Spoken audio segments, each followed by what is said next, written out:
There are countless videos on this channel regarding debt weapons, folks. I'll summarize it for those of you who might be new. A debt weapon is a term that we gave to really any resource that can help you maximize your cash flow. And a lot of those happen to be lending instruments, tools you can borrow.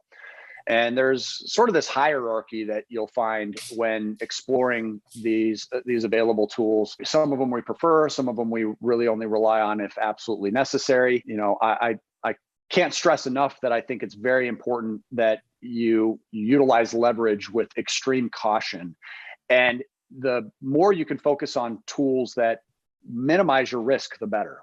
So those high interest types of tools, I would certainly encourage you to avoid right now, if not indefinitely. But yeah, home equity line of credit happens to be one of my favorites. And I like home equity lines of credit as a resource for taking advantage of opportunities because they have over many, many years come with extremely low interest rates. You know, they're usually an interest only payment. They do happen to have a variable interest rate, which obviously you have to be careful with as well. But a home equity line of credit has complete liquidity. And that's really what we concentrate on here is being able to take that surplus of cash flow that doesn't necessarily have a purpose and slam it against our debts and really marry the two concepts between the Dave Ramsey, who believes you should never borrow even for a home, up to the other side of the spectrum, you know, the rich dad, poor dad, Robert Kiyosaki approach of borrow, borrow, borrow, and invest into speculated returns that exceed the cost of the money you're borrowing. And we've really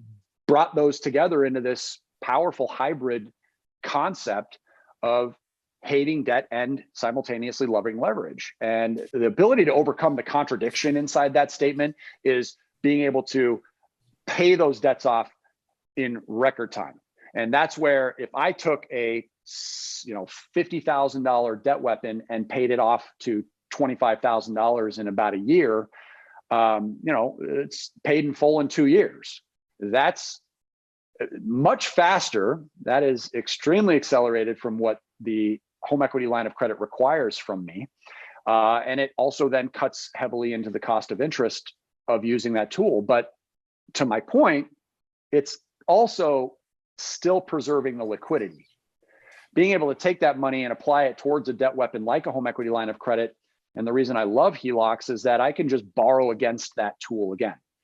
So for those of you who have not yet pursued tapping into this, the newfound wealth tucked away inside your property and accessing a home equity line of credit that can be used when you need it, if you want it, you're making a huge mistake. And right now, based on existing values, you probably have one of the better chances of getting it, but that is going to be shifting. And as things economically change, so then do the underwriting guidelines and the response from the banks when you submit an application. So very important for people to be taking advantage of these, of getting out there and getting access to these tools immediately. So when I'm working with people one-on-one in our coaching, and again, you can check out our memberships through VIPfinancialed.com. I'm usually encouraging people go out there and get access to tools that are available to them, especially tools that don't necessarily have much, if any, expense whatsoever. My HELOC was completely free for the first year, and then I pay $150 per year as a processing fee of some kind, right? It's either $150 per year for that fee or interest, whichever is greater, okay? That's inexpensive. They didn't require an appraisal at the time. They didn't require title work at the time. They waived all the other fees that were involved. Literally no money out of pocket. And wouldn't you know it, I actually got the damn thing closed in just 10 days, which is one of the best experiences I've ever had with a bank. I generally tell people to expect the worst. Working with the banks sucks.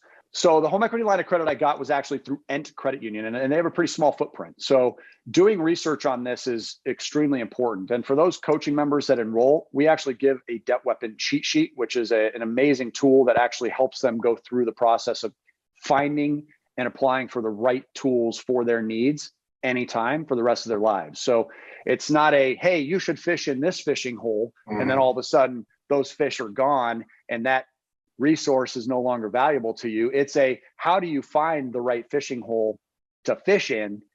And that's really where we're helping people the most, is understanding how to identify the proper resources for those debt weapons. But home equity lines of credit are always a really important starting point, especially with the way that property values have been going for the last few years. Usually my recommendation is going to be to shop it among 3 different institutions or credit unions, banks or credit unions, in order to lay them side by side. And you may have pros and cons of each, but ultimately I think the leading tool will be fairly obvious once you've compared to several providers. Usually home equity lines of credit on non-owner occupied properties or investment homes are extremely difficult to find. I'd be surprised if there were more than a small handful that are currently providing that right now. You just have to be prepared for changes in the economy to influence what your lender does with you. And in the last downturn, home equity lines of credit were frozen commonly. And it was the highest combined loan to values first on down. So if you had a, call it 60% loan to value on your first mortgage, and you wanted to get a 30% second in the form of a home equity line of credit for a combined, or CLTV, combined loan to value of 90%, that would generally be frozen, meaning the bank would cut off your access to that. You couldn't then borrow against it any longer, yet you were still responsible for the minimum payments every month, before they would cut off an 80% combined loan to value, which would then be cut off before a 70% combined loan to value. So the less you're asking for in relation to the value of your home, the higher the likelihood that your ongoing access to that will continue to remain available to you. And I think it's very important for people to understand. So just because it might be available today doesn't mean it'll be available tomorrow, whether you already have been approved for it or not. They can take it away from you. So use that strategically in your thought process when you're just really deciding how much you want to tap into, because becoming greedy on that might come back and shoot you in the foot if you're really hoping to have access to it down the road and we see a 10, 20, or even 30% decline in market values across the country.